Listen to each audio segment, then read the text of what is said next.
Bush Bashers. You must forgive me, I haven't posted for over a week. The irony is that when we had production for the film, there was no Wi-Fi. So I would have loved to keep you updated every night.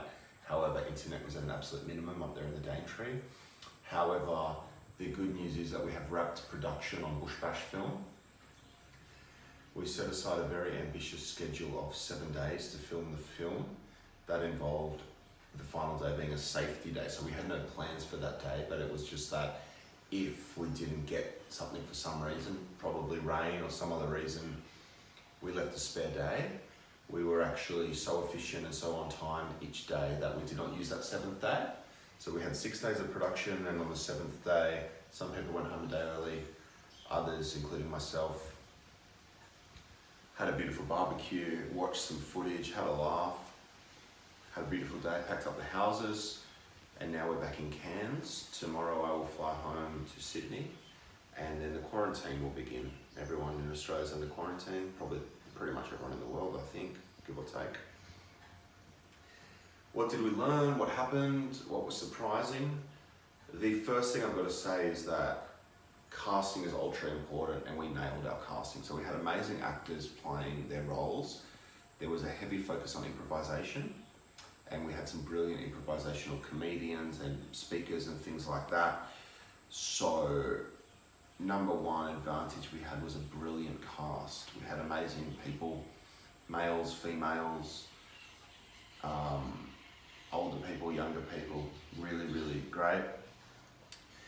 This project, by design, although it did have a script, we were never going to use it because of these improvisational characters. So significant, the flow of the story has never changed, and you'll see that when you see the film, but many plot points or many plot devices were changed based on the flowing nature of the improvisation.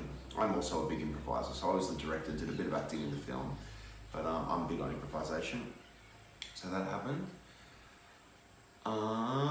Rain, we kind of got stupidly lucky because we had tremendous amounts of rain while we were up there in the Daintree rainforest, but somehow when we needed to film, the rain stopped. So just stupid luck really, but I would highly recommend, if you are filming something outdoors, let's say, maybe have a part in your script that can be filmed indoors. So if it's raining, you can run inside and film something.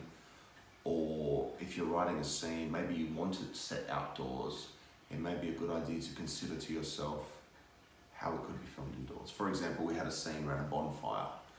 Due to luck with the weather, we were able to film outdoor around the bonfire, but potentially a solution might have been to have that same scene at, let's say, a fireplace indoors. So a bit of creativity goes a long way to covering the rain, but we got what we wanted.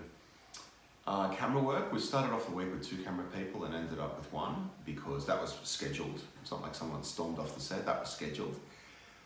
I kind of like working with 2. The obvious advantage is that you get 2 sets of footage and you can get your coverage and you have more ideas. Working with 1, the advantage is that this is the camera, and I like things to be quite minimal and quite Spartan and quite simple. And there's something about going to make a project where it's like, this is the camera, this is the set. So rather than dividing the production into 2 groups where Group A might be filming something and Group B might be filming something, which is advantageous for time but can lead to confusion. It could lead to confusion or a lack of coherency or a lack of uniform vision. Having just 1 camera was a bit slower, but it was really fun.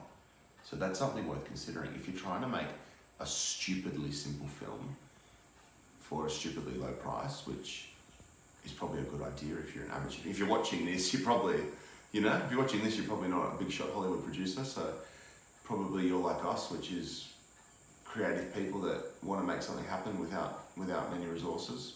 We did have a budget and everyone did get paid on our film, but we're not rich people. So if you want to keep things simple, just 1 camera could be a way to go. We have watched some dailies, they're really, really funny. I will get something uploaded here to YouTube and Instagram shortly. Actually, tonight we've got a couple people coming to watch some footage. I know that's not strict quarantine laws, but I guess those are the same people we've been quarantined with all week. and neither they nor us have been near any other person. So we continue that Daintree quarantine even though we've moved positions. And then tomorrow when I go home to Sydney, it'll be a true quarantine. Editing will begin. Editing's going to be done remotely due to the quarantine. So we have 2 editors. Excuse me 1 second, I'm going to get up and close these blinds. I think I can see how beautiful camera girl. Get a bit distracted, so I'll just close those blinds. We've got 2 editors up here in Far North Queensland. One of them, Jess Lynn, co-producer and special effects genius, will focus mainly on what we call the B movie stuff, which is the kind of kitschy zombie kind of stuff. And Sean Dryberg was brought on the project because we are very impressed with his kind of genuine horror skills. So those will be the 2 people actually editing. As the director of the film, I will be in Sydney, hopefully receiving footage, but absolutely trusting those guys. I won't be looking over their shoulder every decision. I have given them full leeway. A lot of the scenes we kind of know exactly how they have to look anyway, and other things I will be trusting their judgment. Of course, I have certain things I insist upon and certain things that are important to the film. But yeah, the editing will be done remotely. There will be no time, due to the quarantine, there will be no time when any of us are in the same room at the same time. That is a unique and interesting challenge. I think it must be pretty rare even for these big global productions. I know in all my time in the film industry, I've only ever seen an editor and director work together, or the editor will work and then send to the director back and forth, but nothing beats being in a room together, get some pizza and work on the film. As I said, we get to do that tonight because we haven't broken our original on-set quarantine, but once we begin the real quarantine, that won't be possible, so that will be a unique and interesting challenge. We will keep you informed during that process. We'll have Wi-Fi now. Otherwise, I'd like to thank you for your support of the film. It is coming soon. I don't know how soon. I'm not going to rush the editors. I'm not going to rush myself. It's happening. It's hilarious. It's exciting. We're excited, and there's a real buzz. I guess the other thing about the production, we had really zero unprofessional behaviour. No one had a fight. No one had there were a few tears shed over personal matters, and people lost their jobs and stuff. Were on set. It was pretty, we're going through this COVID-19 crisis together.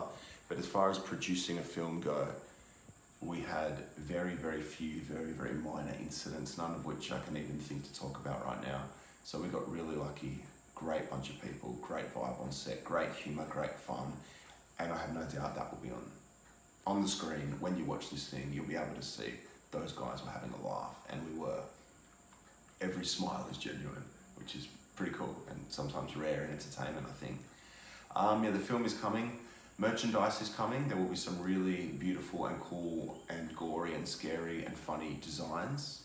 Great way to support the film. Great way to get us through this crisis where the creative industries are amongst the hardest hit in the whole world. So I will keep you posted. Forgive me for not posting during the most important part, the production, but we're back in civilization, if you can call it that still, and we are full of beans. Thank you very much.